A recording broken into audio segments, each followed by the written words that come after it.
the real reason we're here this morning is to talk about what is coming next. So I'm going to introduce a gentleman who I have gotten to know while we've been here this week, and just even a little bit more so behind stage, right? Like I feel like the behind stage while we're getting ready conversations are, man, they're really real. And so this individual is a prior service member veteran, as well as I am. I know a few other folks here as well, and so it's a special connection.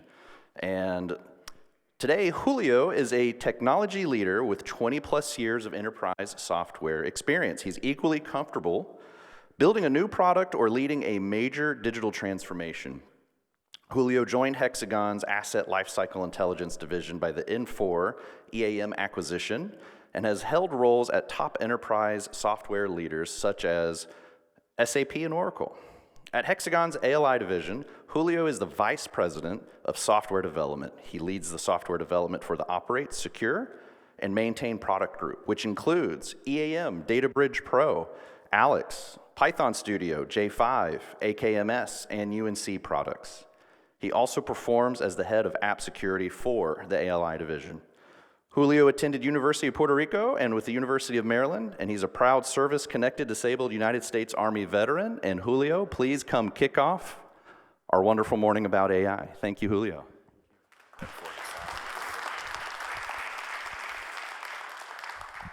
And I know it's shocking, I do own a suit, by the way. Just for those of you who have never seen me while I'm looking at you, Laura. So what I'm going to try to do today, and I'm going to try to make this fun, because this subject can be extremely heavy. But I do want to encourage you. I'm going to leave some time for you to ask questions. We're going to talk about AI today. And I know that there's a lot of things that you read and hear about AI, probably all of it not true. So we're going to really try to go a little bit deeper. I'm not going to try to overwhelm you with a lot of information, but I do try to get a foundation. Because one of the things, you'd be surprised at questions that I get asked. And one of the things is that there's a lot of misconceptions about Gen AI. And what I'm going to try to do my best is to try to set a foundation today. So when we talk about our product, when we talk about what we as a company are introducing to the marketplace, you have the ability to really put two and two together. So you understand what we're doing and why we're doing it. Because we're doing it special. We're doing things that are very unique, that I want you guys to get that really carefully. So don't scream. We're going to get a little bit on the deep zone here, but just, it's only a couple of things that I want you to remember from what's coming next. So Gen AI is not new. It's been around since the 50s. It's a lot of research that has been done to be able to get us where we are. Read this, you're going to have it in the presentation, and forget all about it. All you need to remember is that last word right there, transformer architecture. That's all I want you to remember from all this heavy slide. Transformer architecture is the foundation of what you consider Gen AI today, okay? And really it's the mechanism that put together, there are two things that came together to make what you consider Gen AI together. Is that architecture that I'm gonna cover in a few minutes, and just the massive amount of data that we have available today through the internet. Those are the two milestones that came together to provide what you consider Gen AI today. So the transformer architecture is really, really what allows us to do what we do today. And it's not magic. It's not science fiction. Transformers are basically huge, massive statistical models. They're not the enterprise computer where you can have a conversation with it and it knows what you think. Basically what they do is that they take all the data and using some very sophisticated mathematical formulas, they try to guess what is the next word that's going to come next. The big difference between transformer architecture and the rest of all the things that you read in the previous slide is the fact that it can look at the sentence, not at a word. And the other, besides transformer, the other thing I want you to remember, and some of the people here have heard me say this until the cows come home, is the concept of context. This is very critical. So, and I'm going to cover exactly a little more detail about transformer is, but I want to have a foundation here. Context means if I have 20 pages of information, can I relate the first word on that page to the last word on the last page? I can keep the context. The only way that Gen AIs can give you the right answer is it understand the context. And you're going to remember this when I show you my last slide in the presentation. This goes back, people like me always tell you, ask the right question. Because if it doesn't have the context of what you're asking, it can't answer you. All they're doing is that they're statistically matching what comes next from what you're asking. So if I ask for banana, and I don't say anything, it may guess that it's banana split because of the context. Now, we as humans have a unique ability to understand what context means with a word. If I say configure EAM, I know that if I use setup, if I use establish, if I use a number of other words, it means the same. Gen AI sometimes may have difficulty making context. So again, two concepts that I want you to understand from all this. Transformer architecture and context. The rest you can forget, okay? So again, big statistical models that allows you to be able to do this. This was actually created by a paper called, this transformer architecture was really created by a paper from the University of Washington, University of Toronto and Google called Attention is All You Need. It was a seminal paper that really established this concept of transformer. Every single Gen AI in the world, including Alix, is based on a transformer architecture. All of them. The only thing that changes is the difference between the type of transformer. They're different, and you'll see in a minute. There are different ways that you can do the transformer architecture, but they're all the same. Okay? Basically, you have a big funnel. You push massive amount of data through that funnel. It does the statistical model, and you get an LLM at the end. LLM stands for large language models. That's what Gen AI is. Any questions so far? I want to make this interactive because, like I said, this could be a bit on the deep end. No far? No tomatoes? Nothing so far? Good. Okay, so let's go a little deeper about this transformer architecture. As I told you, it's really the foundation of every, and I mean every major Gen AI that you can think about. Google Gemini, Copilot from Microsoft, ChatGPT, a Claude, doesn't matter. They all use the same thing.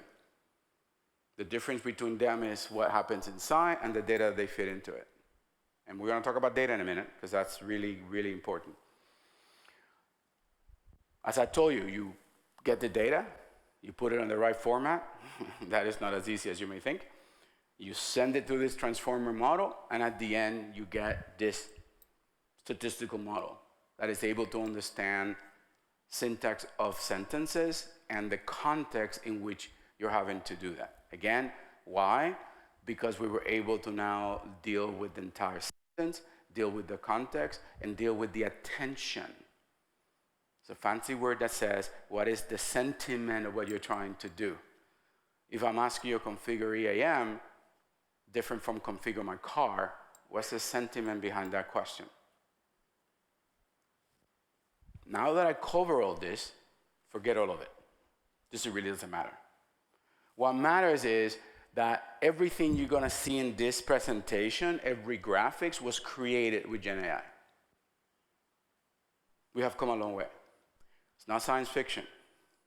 Everything was created via statistical models.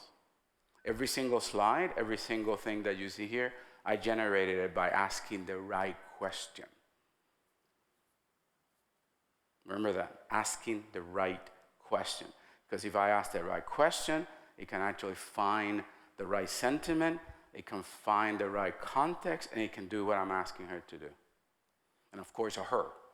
We can have a philosophical discussion about a her or a him. For me, it's a her. I have 3 daughters, 3 sisters, 4 daughters, and a wife, and I never win an argument, so that's why it's called a her. So, this is not cheap to make these things. They're not. They're very expensive. This is a little bit dated, but gives you an idea of the cost. And most of it is on the data. If you have ever trained this, you understand the cost associated with putting the data together. They're not inexpensive. It's a huge investment to be able to put this in the marketplace. What I read the last report is that the last version of Google, which is Gemini, is actually, that's about close to double that amount. because that's a combination of just not paying architects and paying the data scientists to assemble the data and putting the pipeline in place to get the data, but also the computing resources that you need. This is all done with GPUs, graphical processors. Graphical processors are the ones that have the mathematical floating point and arithmetical foundation to be able to do what they need to do. So they're very expensive. Any questions on this? Okay. So how do you train an AI? So now we have this transformer, correct? It's empty, doesn't have anything. It's just a statistical model. Now you have to provide the data so you can create a statistical model. How do you do it? So when people say, I'm training the AI, what does that mean? There are really only a few ways that you can train an AI. The first one is you get an empty model. You get the empty statistical model, and you have to create it. That's called base training. You have to actually point it to a massive data source like Google, pointed it to the entire internet, and it created this massive model of everything that you have in the internet. That's why it costs so much money. That's called just the training. That very few companies can do that. And by the way, I don't know if you know this, but most of the companies that I just listed are not making any money. They're all in the black. On the red, sorry. I'm colorblind, so I always know which one is which. So they're on the red. They're not making any money because it's very expensive. They still haven't figured out how to make a lot of money out of this. So that's training. Very few companies do this. The next one is called fine-tuning. Fine-tuning is where you get a model that has been trained already. It's already been trained. You take models, and you say, I'm going to adjust the training has been given. You're not going to train it again. You're going to just tweak what it has inside. Let me give you a perspective. Infor EAM to Hexagon EAM. For me to change a base model to switch in its basic training from Infor EAM to Hexagon EAM, it will take me to put together 2,000 question and answer pairs that I will point via very simple, the API, the coding, it takes about a page or 2 pages of Python code, but you got 2,000 questions and answer pairs that you need to send to this base model that has been trained for it to learn that when you ask about EAM, you answer Hexagon EAM, not Infor EAM.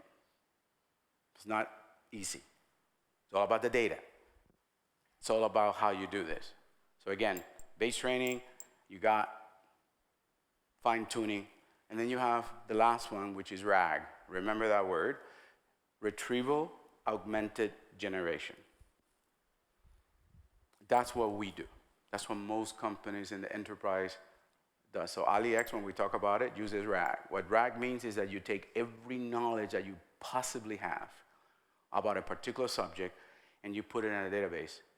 And when you ask a question, you search that database, you do the statistical stuff, and then you give you an answer. Those are really the 3 ways that you talk about the data. That is the best, fastest way for you to provide the best information to your customers via AI.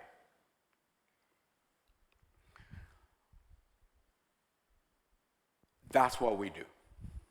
The objective of Alix, and hopefully you guys have heard about Alix before. If you're not, what's wrong with you guys?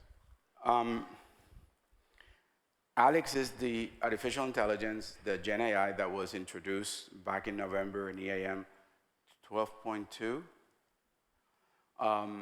that all of you have available. It costs. You go into EAM, you activate an install parameter, and it's there.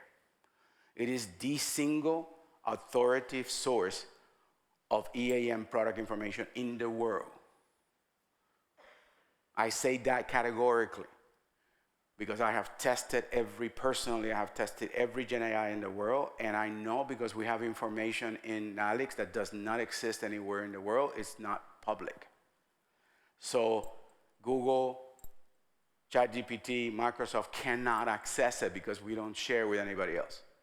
When I'm going to say this again, it's the single biggest authoritative source of information of EAM in the world. It can answer questions that nobody else can. And we did that using RAG, Retrieval Augmented Generation. okay? So again, it is very critical because that is the fastest way that we could deliver this, but we're also going to be doing some fine tuning to be able to, again, enhance it to be able to give you capability that doesn't exist anywhere else. So far, so good? Losing anybody?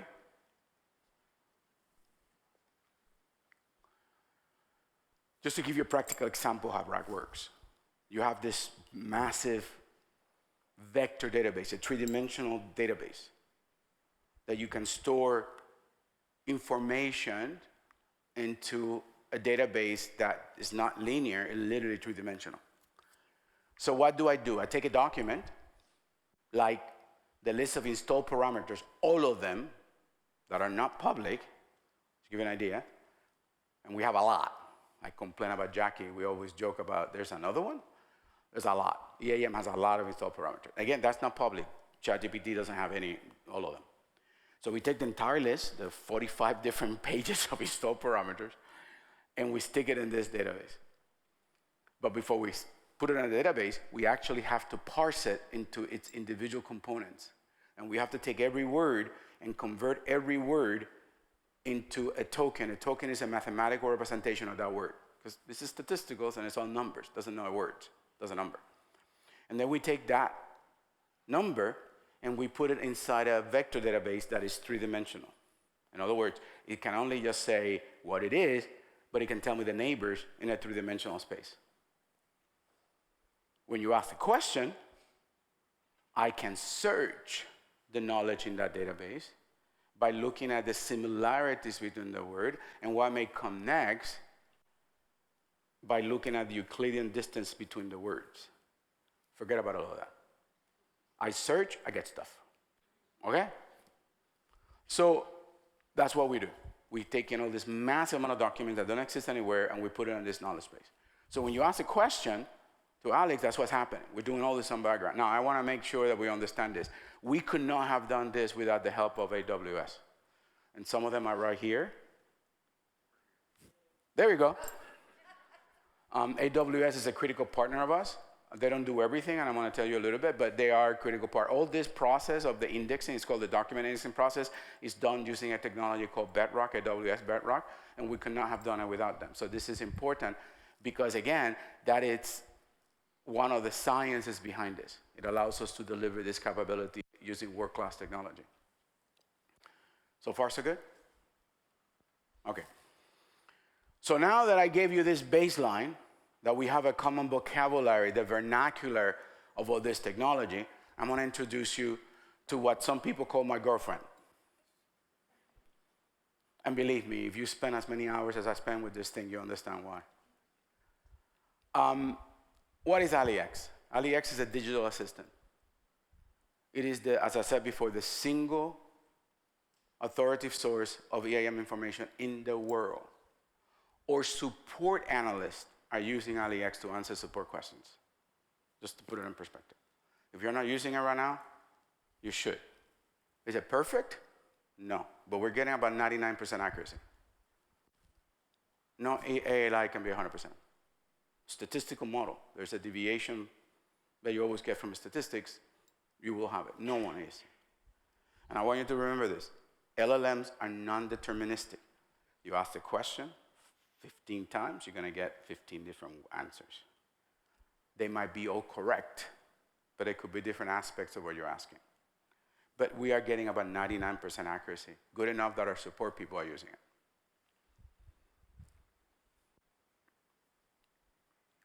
Why did we did a digital assistant? I get asked this question constantly. Because you hear the newspaper, hey, I want to do voice, I want to talk to it, I want to do graphics, I want to do this, I want to be able to tell it to, go buy my groceries and pack it in my refrigerator for me.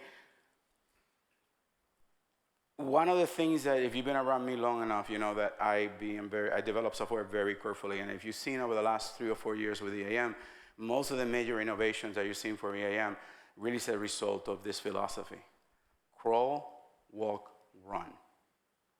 If you try to boil the ocean developing software, you will never get it right. You have to have a solid foundation, make sure it works when you build the second floor. And then when that is solid, you build the next floor.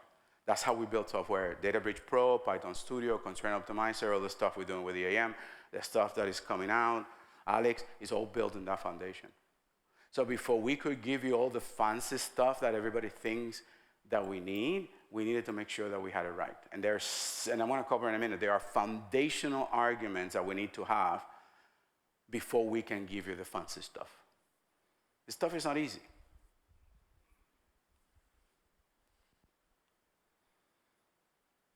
The first thing we had to do, and we did a lot of homework on this, is what do we need to cover? As I told you before, most AI companies that do LLMs are not making any money. Number one, because also companies who did projects, who do very fancy projects, have failed in their implementations because of the complexity and because they tried to do too much. So if you look at the data, you will find out that the single highest value that has been identified for a for AI, Gen AI in the enterprise is a digital assistant. Now that word has a lot of meaning. It could be from answer me questions to do things for me, but it still is a digital assistant. So the side note of this is, if you're gonna go into this world, be careful, because again, the data is very clear, has a huge potential. But if you try to cover too much, you will have some issues. We did not want to have those issues. So we are very careful, very methodical to make sure that when we deliver the value that we are committing to you, it works. Any questions on this? Okay. Crawl, walk, run. My people are sick of it. And anybody who's been around me at Hexagon knows this. This is like a mantra. Even AWS have heard this 1,000 times. They're sick of hearing it. Because that's how we build software. We don't deviate. This is the law for us. Build your foundation first, built on top of that solid foundation. So what does this mean? Does it mean that we're not going to get fancy? No, it doesn't. That doesn't mean. It means that we're going to get fancy when we're ready to get fancy. Today, Alix inside EAM is a digital assistant. That means that it will answer all the information as authoritative source for EAM information. That means anything. Stuff that we don't even know has been put in there. Even the use cases, part of it, and we're going to add more, are going to be in Alix. Use cases that are proprietary for us, we pick and choose which one we put in there, but even stuff that, again, is not available to anywhere else. So when you ask questions, you're going to get some comparisons. And believe me, we do. We go out, Ali asks a question, we go to ChatGPT or Copilot and ask the same question, and we can tell you, it's a huge difference. That's what we do today. That's available today, and it will get better, and it will get better. And we are doing releases almost every 2 weeks constantly, and this is an evolution to get it better and better. Once we're comfortable that that's as where it needs to be, we're going to be delivering what we call the walk phase, and this agentic RAG. What does that mean? Today, you can say, what's a work order? And it will tell you. Agentic RAG means what's a work order that I have in New York for this piece of equipment. In other words, we are going to be accessing your tenant data. And I know everybody's going, oh, my data. Hold on, I'm going to share some things in a minute. That's the next phase, and that will be delivered this year. That means that you not only, Alix will not be the authoritative source of EAM data, it will be the authoritative source on your data. And we're going to do it the right way. So bear with me, I'm going to answer all the screaming that everybody have in your head about how we're going to do that. And then as soon as we finish that and we're comfortable, that's solid, and we can do it in the right way, then we're going to do what we call agents. And if you read anything about AI, you're going to hear that everybody talks about agents, and most people don't even know what agents are. You don't need to know what that means. What it means is that we're going to make it in such a way that you can ask Alix, not verbally, but typing it, do a work order for me. Ask a question on my data, do something for me. That's a roadmap. So we have a very aggressive, very capable approach, but we will not deliver until we're comfortable that we're doing the pillars of what this foundation has to be to not violate the trust that you have placed on our product and our company. And that Takes a lot of work. Questions? Okay, how do we build? How do we build this? So I'm gonna give you a little more information that we normally do because I want you to understand this. We know that most of you will have to go through your security folks. Most of you will, as I'm the head of application security for ALI, I know that people like me can be a bit paranoid, just a tiny bit. So therefore, I'm gonna give you some details so you can take a picture. I saw Tommy taking a picture, so you can take it back to them. So this is today inside EAM and Python Studio. It's being released. It's in Databricks Pro already. She's here to keep me honest, by the way. She's my official. I have 2 babysitters here. This is my second babysitter. So it's in Databricks Pro right now. So you can go to Databricks Pro and ask questions about EAM, about Python Studio. It doesn't matter. It's the same thing. That's today. That's, again, the most advanced source of that information anywhere in the world. There's no commercial LLM being used. In other words, we do not trust the commercial LLMs. We actually took an open source LLM and we put it in a jail inside AWS. So we could control 100% what it did for security reasons. And I'm gonna cover that on the right-hand side for a minute. So it's hosted, and again, and if you wanna get fancy, it's a Kubernetes cluster inside AWS, and we use AWS Bedrock to create the embedding. So it's a combination of our own technology with AWS, and the partnership has been extremely successful. Not everything, but it's hosted in AWS, but the technology is not just AWS, it's ours as well as AWS. That partnership is what has made it this successful. It's multilingual. You can curse it in Spanish if you want to. I do it all the time. And you ask a question in English, it will respond in English. You ask a question in Spanish, it will respond in Spanish. You ask a question in German, it will respond in German. You ask it in English to translate it to Japanese, it will translate it for you. You can ask questions in Arabic about it. It is truly multilingual. Now, why are we so excited about it? And I want you to really understand this and why you can trust it. And what we have done to make sure that Alix does not violate, again, the trust that you have placed on us to safeguard your data. We're the stewards of your data. What have we done to make sure that even Alix doesn't violate that? Number one, we do not store your data. You can ask any question you want, and we will not store it. We only use, again, context, the last 5 questions, and only for that session. As soon as you finish the session, that's all goes away. We don't save it anywhere else. That doesn't go anywhere. Doesn't go anywhere. Alix does not remember anything that you ask. Nothing. If you ask that question in ChatGPT, that question is there unless you tell it not to, and it's still, when you tell it not to, it keeps it for 30 days.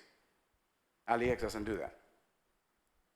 So you're 100% sure that all the questions you ask are your questions. We don't know who asked the question. In fact, some folks even at AWS asked me to put profiling to make it better, and we don't do that. We don't keep any history. We don't do reinforced learning, and this is a fancy word.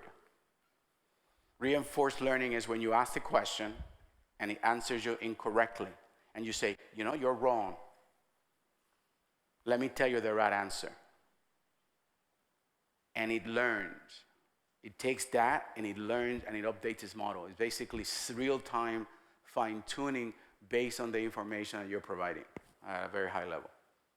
We don't do that. If you go to ChatGPT, you ask a question, and he answers you wrong, you can say, no, you're incorrect, let me tell you the right answer. Now, understand the consequences. You're one company, you ask a question, it's wrong, you say, okay, let me tell you the right way, and you make a mistake and you give it proprietary information. And now it remembers that. The next guy come across who is your competitor or in the same business, asks the same question, now he gets the right answer, but using the information that you taught it. That's how LLM work. That's how all commercial LLMs, we do not do that. We do not do reinforced learning. So you're 100% guaranteed that whatever you say, that goes away. The moment you close that session, it's gone. And the last part that is the most important the most important, that every security official that you talk to will ask you, we do not use your data for training. Zero, none. We do not use it for training, ever, and it will never done. I'm not aware of any commercial LLM that can put this in place. So when we use your data for the walk phase, the same rules will apply. That data will not be for training. That data is in your tenant. That data will not be used for reinforced learning. That history will not be used. The same that we do today in the crawl phase will follow in the walk and run phase. So you have a commitment from me, who's the guy who's building it, that those are the cornerstone of Alix. Okay? We also try to keep it sane.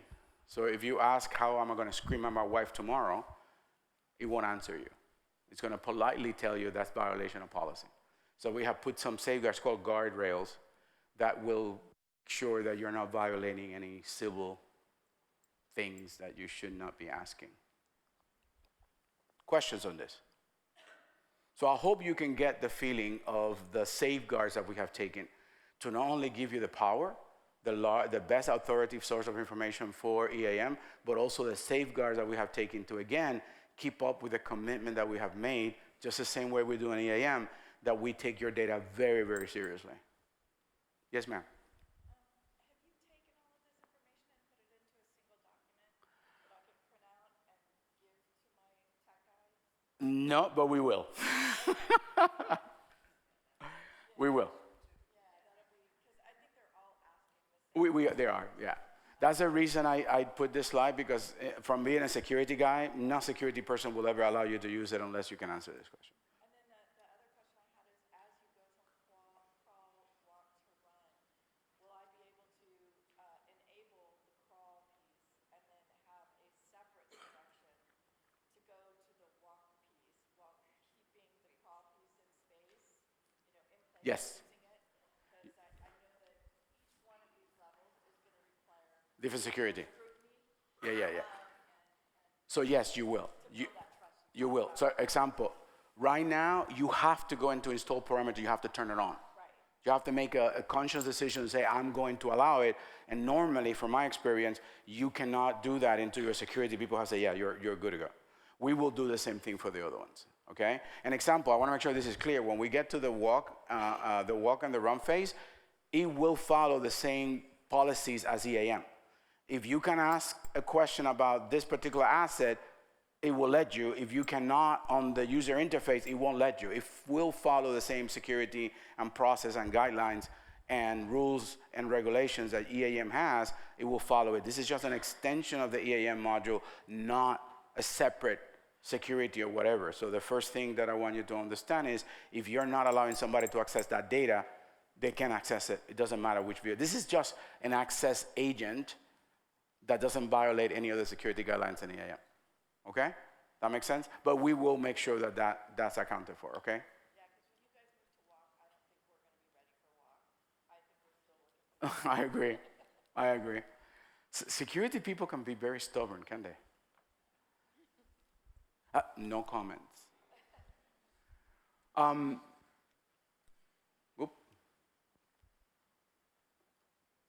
So what are the cornerstones of Alix? And I'm going to repeat this.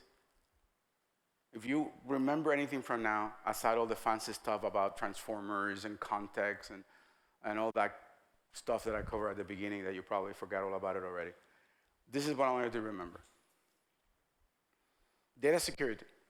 We will not. EAM has never had a security incident, take on wood. EAM has never had a security incident over 25 years. We take security very, very seriously. It's your data. We're stewards of your data, and we take that extremely seriously. Alix follows the same guideline. That's why we have it in our own LLM in the SIEM security. It uses the same firewalls, the same active threat management, same everything that EAM. So security is very critical for us. There's no way for somebody to the outside to get in. There's no way for someone that is not you to do prompt injections. It is literally the highest level of security that we can think of. Same identical to the EAM. That's pillar number one. We use all the fancy stuff that EAM, that AWS provides, as well as a whole bunch of other stuff that we do from other vendors, and so forth and so forth. I share this privacy. We do not remember anything you do. We do not track it. We do not have any idea what is being asked. In fact, we are about to introduce, if you've been, who has played with Alix already? Okay, so the next version that is coming out pretty soon, it's gonna have a thumbs up and thumbs down. So if you ask the question, you're gonna be able to say, yeah, that question really sucked. We will not know who did that. We will know the question, and we will know that somebody didn't like it. We will have no idea who liked it or didn't like it. That's how the extent of the privacy that we're going to do. We would love to know, so we can call you and say, hey, what do you mean by, do you like this question? That will be very helpful. We will not do that. We will know a question that was asked. We will know someone, somewhere, didn't like it, didn't like the answer. And that's it. That's how strict we are in our security. That's why I'm willing to go from security professional to another security professional and go toe-to-toe with them, guaranteeing what we can do with security and privacy for Alix. The last one is accuracy. And this was not easy. LLM can be very tricky. My wife can tell you that is sitting on here, can tell you the amount of time that we spend about this, and everybody hears me about accuracy. Even AWS have heard me complain about accuracy. To get 99% accuracy in Alix has been extremely difficult. Right now today, we're getting about 99% accuracy. That is really, really good on EAM information. Is it 100? No, it's impossible. Cannot happen. No one can guarantee 100%. But we're getting about 99%.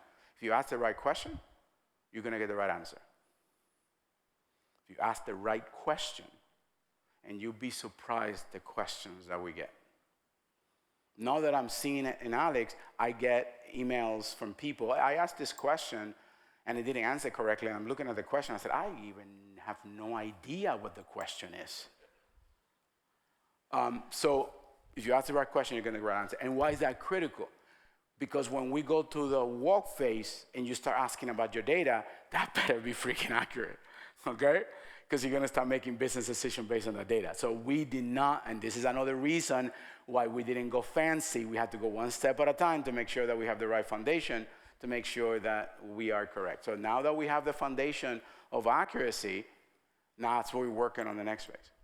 And of course, accessibility. We want to make sure that you have access to as many languages as possible, to make sure that you can actually, we have EAMs all over the world. We wanted to make sure this was not US-centric and wanted to give you that capability. Oh, in addition to that, it's not just EAM.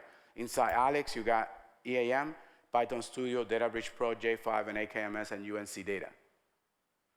So all those products are inside Alix today. So you can say, hey, what's the difference between a J5 checklist and an EAM checklist? In case of those, you have multiple products. Questions on this? You guys are very quiet. So I'm going to leave you with my last slide. And some people have seen about this. This is very important. This is the Julio axiom. If you ask the question to give you a picture of a rabbit, don't complain if that rabbit picture is not one that is white with a red fur, blue eyes, and jumping in one foot. In other words, you're going to get the question you ask. This is very critical. Remember context. If you don't provide the right context, you will not get the right answer. It's not reading your mind. Let me give you an example. EAM, there's like 57,000 ways to do a work order, depending which screen you go to. You ask the question, how do you create a work order? It's going to give you the right answer. It may not be the answer you want, because there are 57,000 ways to doing it. It will pick one for you because it doesn't have the context of what you want. Now, if you say, I want to build a work order directly from the screen that does precisely this, you'll reduce the variability of what the AI has to guess, and it can give you a much better answer. Am I making sense? That is the single, and that's not Alix alone, that's any AI in the world. The better question you ask, the better answer you're going to get, because you're reducing that variability of what it has to assume that you mean, because you're providing more context to your question. So when it searches, it's able to, again, find the predict word more efficiently. Using an AI, it's as important as what you get. So if you get good at ask questions, you will get very successful at it. Guys, I think I may have taken more than I needed, or at least I'm right on time. Unless anybody has any questions, I want to thank you for today. There's a video recording of this, so it's proof that I actually can wear a suit. And I want to thank you for your time, okay?